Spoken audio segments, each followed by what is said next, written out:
दुनिया का सबसे खूबसूरत एहसास होता है, पर क्या हो जब वही प्यार एक खौफनाक सपना बन जाए। श्रद्धा वालकर एक ऐसा नाम जो अब सिर्फ एक याद नहीं बल्कि घिनौने अपराधों की एक चुपती हुई कहानी बन चुकी है। 27 साल की श्रद्धा जो अपने सपनों को सर्च करने के लिए अपने बॉयफ्रेंड आफ्ताब पूनावाला के साथ मुंबई से दिल्ली चली आई थी, लेकिन जब वो अपने पिता और दोस्तों से मिलकर दिल्ली आ रही थी तो उन्हें क्या पता था कि वो श्रद्धा को आखिरी बार देख रहे हैं। आखिर ऐसा क्या हुआ दिल्ली में जिसने उसकी जिंदगी को हमेशा हमेशा के लिए बदल कर रख दिया। तो दोस्तों, स्वागत वालकर मर्डर की कहानी की शुरुआत करते हैं 2018 से। श्रद्धा वालकर मुंबई के कॉल सेंटर में जॉब करती थी।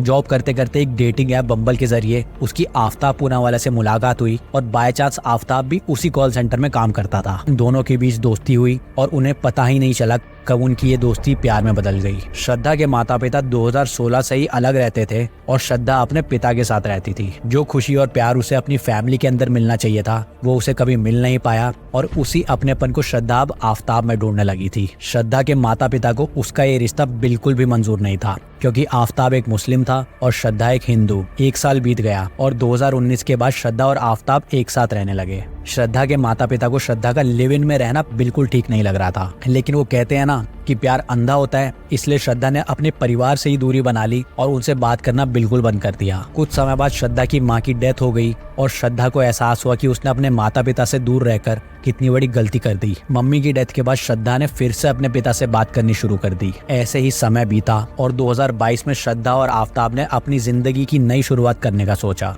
इसी के चलते वो दोनों 8 मई 2022 को मुंबई से दिल्ली शिफ्ट हो गए। दिल्ली आने के बाद भी श्रद्धा रेगुलरली अपने पिता को फोन करती थी, लेकिन अचानक एक दिन के बाद से श्रद्धा का कॉल आना बंद हो गया। श्रद्धा के पिता को उसके बारे में कुछ भी पता नहीं चल रहा था। आफ्ताब भी उनके फोन का जवाब नहीं दे रहा था। श्रद्धा के पिता को शक हुआ कि कुछ तो गड़बड़ है, तो उन्होंने मुंबई के पुलिस स्टेशन में रिपोर्ट दर्ज कराई। श्रद्धा दिल्ली शिफ्ट हो गई थी तो मुंबई पुलिस ने इस केस को दिल्ली पुलिस को सौंप दिया और दिल्ली पुलिस ने तुरंत कार्रवाई शुरू कर दी। इन्वेस्टिगेशन शुरू हुई। वहां रहने वाले लोगों ने बताया कि श्रद्धा जैसी दिखने वाली एक लड़की शुरू में तो घर में नजर आती थी, लेकिन अब काफी समय से वो नजर नहीं आई थी। पुलिस ने आफ्ताब को प्राइम सस्पेक्ट बना के उसे अरेस्ट कर लिया। उसके घर की तलाशी ली गई। उसके फ्रिज में पुलिस को मीट के कुछ अजीब से टुकड़े मिले, लेकिन जब उन टुकड़ों की जांच कराई गई तो एक चौंकाने वाला सच लोगों के सामने था। वो टुकड़े किसी जानवर के नहीं बल्कि एक इंसान के थे। पुलिस ने आसपास के एरिया में स्निफर डॉग्स की मदद से जांच की तो ऐसे ही इंसान के कई छोटे छोटे टुकड़े छतरपुर के पास के जंगल से मिले,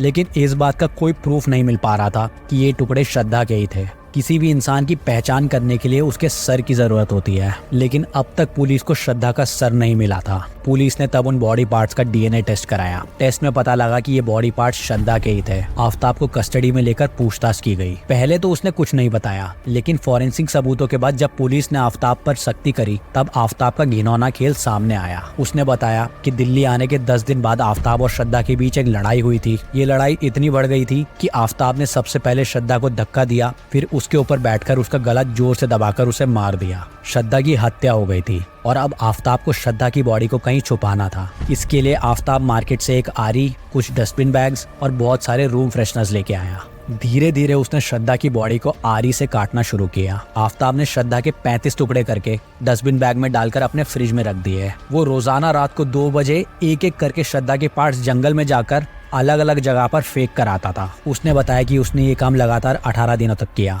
जब उससे श्रद्धा के सर के बारे में पूछा गया तो उसने बताया कि श्रद्धा को पहचाना ना जा सके इसलिए उसने उसका चेहरा जला दिया था। आफ्ताब को 12 नवंबर 2022 को गिरफ्तार किया गया और अब वो तिहाड़ जेल के सेल नंबर 4 में है और एज ऑन डेट ये केस अभी तक चल रहा है। तो आई होप आपको वीडियो पसंद आया होगा। लाइक करें